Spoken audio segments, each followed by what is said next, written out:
Ano na mangyayari sa Senado ngayon na inaresto na nga nila si Jinggoy Estrada?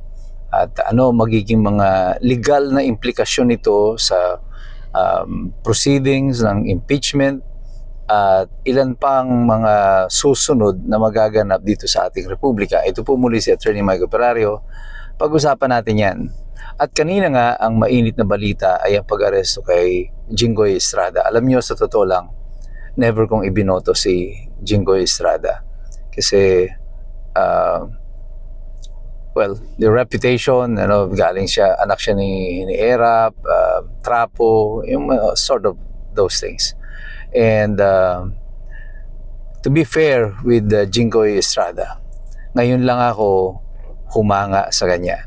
Kasi mayroon siyang pagkakataon, base doon sa mga reports na sila inuudyukan na sumama sa mayorya. Pwede namang mawala na itong kaso na ito, no?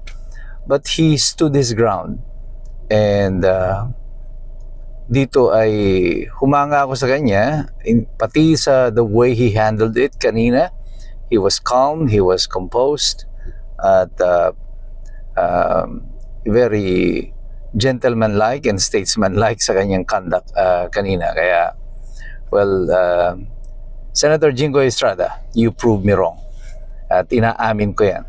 At ngayon na ikinulong na si Jinggoy Estrada at hindi pa nila naaprubahan yung pag-amyenda doon sa rules kung saan siya makapag-participate. Kaya nga sana gusto ko talaga noon na igiit na nila na amyendahan yung rules, kahit na magalit mag-walk out itong minority.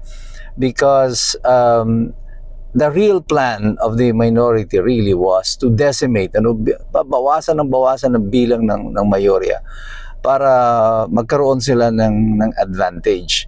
Well, hindi lang si Jinggoy ang target dyan. Meron pang mga susunod. Nandiyan pa sila Villanueva, nandiyan pa sila Chis Escudero.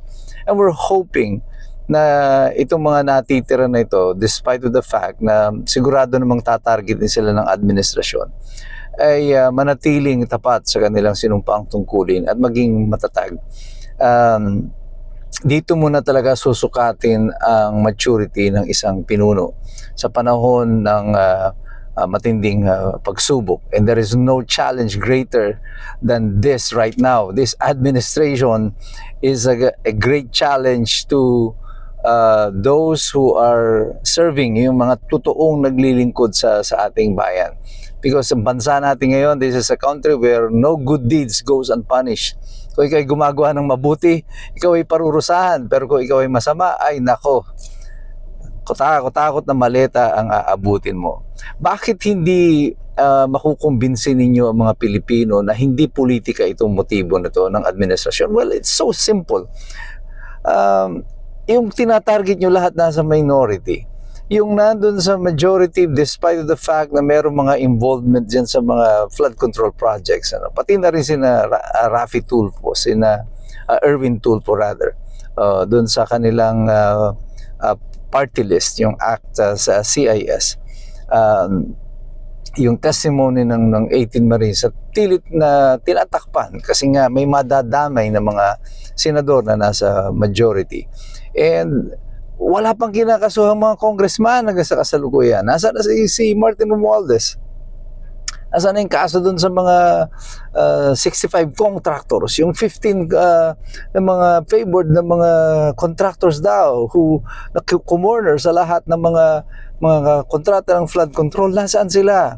Wala hanggang sa kasalukuyan. So, wag nyo kaming uululin, wag nyo kaming lolokohin na ito ay tungkol sa flood control. This is never about the flood control. This is about the impeachment process and your effort to prevent the investigation on the flood control. Hindi isang aksidente na on the day na muling bubuksan ang usapin sa flood control ay aarestuhin ng vice chairman. Hindi tayo mga utu-utu, hindi tayo mga tao sa mula na para pakitaan tayo ng ganito at bibigyan tayo ng kwento ng administrasyon na this is about the dispensation of justice. This is not about justice. This is about absolute political control. At iyan ang ginagawa ng administrasyon sa kasalukuyan. Ginagamit ang mga ahensya ng pamahalaan, ng ombudsman, ng DOJ, they have weaponized the entire executive department against the people, against the representatives of the people. At ito ang nakakalungkot sa sitwasyon natin ngayon. Sapagkat itong administrasyon na ito, wala silang pakialam, alam natin iyan o hindi. They will do whatever it is that they need to do to protect themselves. Noong pong unang flood control investigation ni Rodante Marcoleta, nung pumutok na po yung statement ng mga Diskaya at nagbabanggit na ng mga pangalan, there was a frantic effort to remove the Senate President para magpalit ng leadership ng Blue Ribbon. And today, the same thing, kitang-kita natin, sinasabi na natin to paulit-ulit last week, there will be a frantic effort on the part of the administration na pigilan ng investigasyon tungkol dito sa flood control. And here it is. Nangyayari pa rin to hanggang sa kasalukuyan. There is now a unique situation in the Senate na kung hindi makakaboto si Jinggoy Estrada ay magkakaroon ng stalemate at 11-11. That is why I hope the Supreme Court finally comes out with a decision pagdating kay Bato de la Rosa, so that finally ma-resolve ito kung siya ba ay pwede na magpiyansa dito sa Pilipinas o dapat ay isuko siya dito sa Pilipinas, because those are rights that are granted under the Rome Statute and our own laws in 9851 and under the extradition law ng Pilipinas. So I hope let us just pray na itong kaguluhan na ito na sa tingin ko ay ginawa at nakadesenyo naman talaga.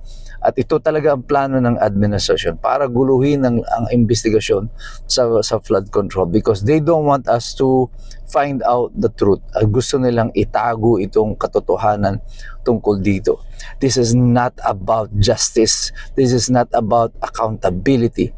This is about hiding the truth at gagawin ng lahat ng gobyerno para hindi lumabas ang katotohanan tungkol dito sa mga malawakang nakawan dito sa ating bayan. Pero ang Pilipinas, ang mga iskombro, hindi nyo na maloloko, sapagkat patuloy kaming nagmamasid, kami ay makikialam, and patuloy kaming magsisipag-aral sapagkat mahirap makialam ang taong walang alam. God bless you, God bless us all.